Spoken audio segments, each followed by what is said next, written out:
લઘુત્તમ તાપમાન 3 થી 4 ડિગ્રી ગગડી જવાની શક્યતા રહે છે.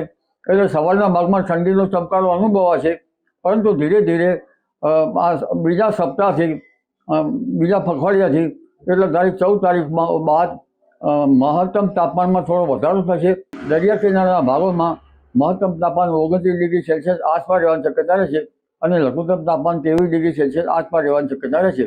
તારીખ 20થી વાદળો આવવાની શક્યતા રહેશે અને તારીખ 20થી 24 કે 26માં વાદળો રહે અને ક્યાંક માવઠા જેવું હવામાન થઈ શકે અથવા તો ધીરે ધીરે સવારના મોર્નિંગ ક્લાઉડ આવવાની શક્યતા રહેશે.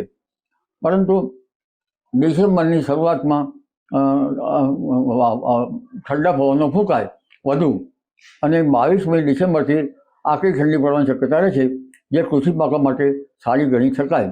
એટલે હવે જોવા જઈએ તો ડિસેમ્બર માસમાં દક્ષિણના ગુજરાતમાં માવઠાની અસર વધુ રહેવાની શક્યતા રહે છે અને જેના કારણે ગુજરાતના અન્ય ભાગમાં પણ માવઠાની અસરની શક્યતા રહે છે.